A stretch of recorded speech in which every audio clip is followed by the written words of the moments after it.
Hi, my name is Dr. Peggy Parker. I'm a biological medicine doc and a naturopath.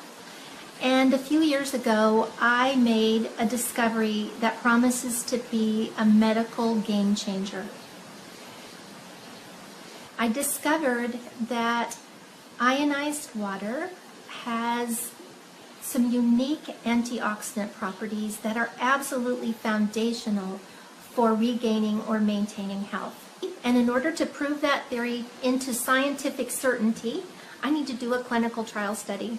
And doing this study has been an absolutely overwhelming passion of mine for the last few years. And now all the pieces are in play, and it's time for me to begin.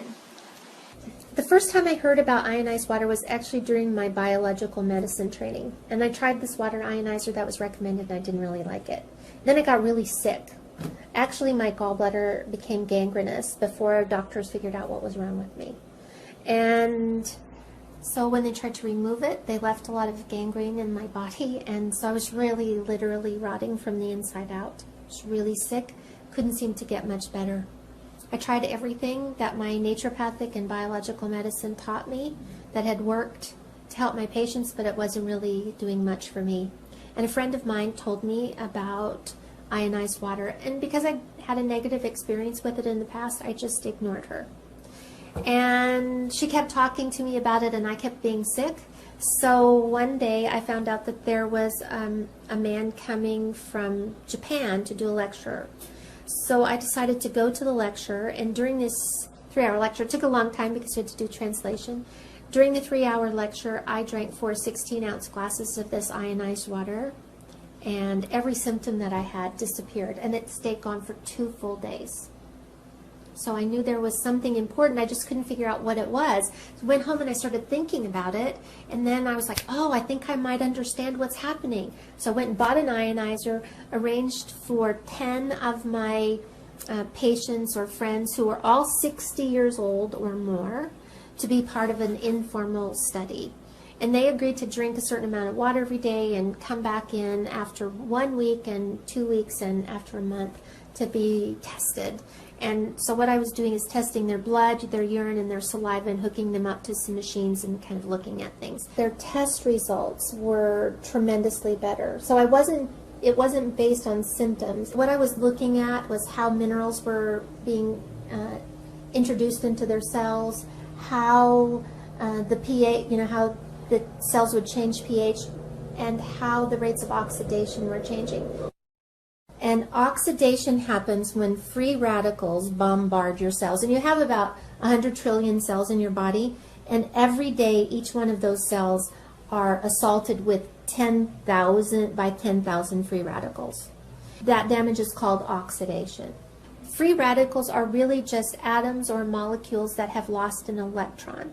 And that happens from exposure to radiation or UV lights, or so things like fluorescent light bulbs and computers and cell phones and cars and manufacturing plants and fertilizers and pesticides, and even the water that we drink and the air that we breathe that are kind of polluted, those actually contain free radicals. All of those 100 trillion cells have a few things in common, and one of them is that they're made, they all have a membrane, and that membrane's made of something called a phospholipid bilayer. That's just a fancy term for fat. And fat is one of the things that's the most easily oxidized substances in your body.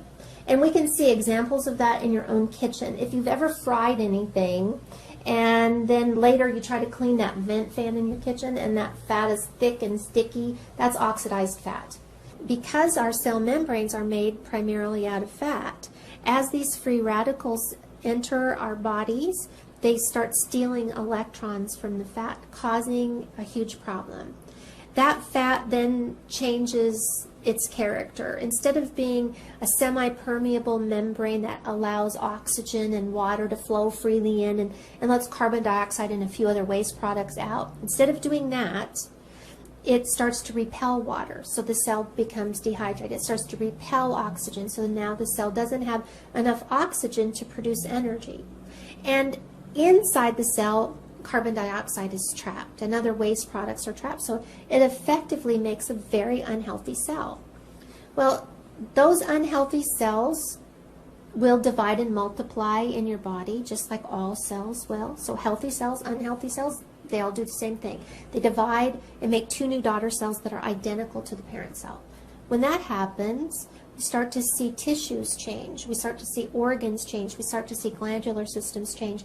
And so wherever your genetic weakness is in your body, whether it's your eyes or your heart or your blood vessels or your skin or your pancreas, wherever the weak link is, that's where we're going to see a disease process or an illness begin to form.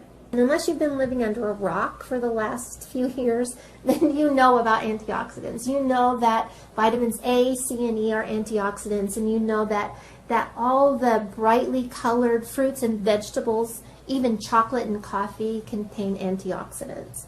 In theory, the more antioxidants you consume, the more reversal of oxidation in your body, or the more it will stop that free radical damage. But there's a little known fact about these antioxidants that we take in supplement form or in our foods, and that is that as they do the very thing they're designed to do, which is quench a free radical, it becomes a free radical itself. So it donated an electron to a really bad free radical, and in turn it becomes a weak free radical. So you can see that it could slow down this process of aging and disease and death, but it could never really make a big enough impact to stop it. There's an interesting thing about ionized water. As I tested all of my patients, I began to see dramatic changes in the rates of oxidation on their cells. Couldn't figure out why, and then one day it was like a light bulb went off. I'm like, oh, this is about oxidation. What's happening is that as this oxidation disappears on their cells, everything else changes. I've been focusing on the wrong thing the whole time. My colleagues have been focusing on the wrong thing the whole time. I had a friend who said, you know what, this is just like hydrogen fuel cell technology. What happens in a hydrogen fuel cell is that water's passed through an electrical field, splits the water up, so H2O becomes OH negative and H. So we have hydrogen, and in the presence of platinum, which exists in all hydrogen fuel cells, those hydrogen easily, freely give up their electrons. So now what do we have? We have a bunch of free electrons. In hydrogen fuel cell technology, those free electrons are put down a little wire and we get electricity. In ionized water, what happens is that those free electrons are recycled into the water. So that as we drink that water, we're actually taking in a bunch of free electrons. Now those free electrons will go and mitigate or quench those free radicals, and they don't leave anything in their wake. There's no weak free radical left over. This can actually stop the cycle of oxidation. Now, in the whole scheme of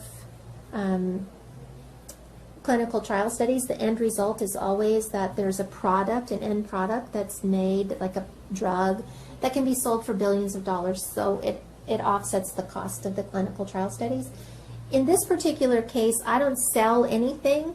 I'm just trying to help people be well. My very first patient that I lost was 16 years old, and it happened at a time when one of my daughters was 16 years old. This was potentially the hardest thing I've ever been through. And all I could think of was what could I have done differently? How could I have helped her?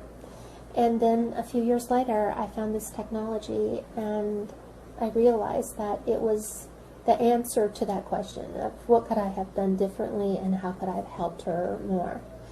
It's my passion to save the world one glass of water at a time. I know it sounds like a lofty goal, but I want to end as much disease and suffering in the world as I can, as fast as I can. I really believe this clinical trial study can be a medical game changer, but these things never happen as a result of just one person's effort. It takes so many people to accomplish a project like this. And with your support, I believe that we can move forward. I need you to help me spread the word. You can do it by emailing this video to everyone you know.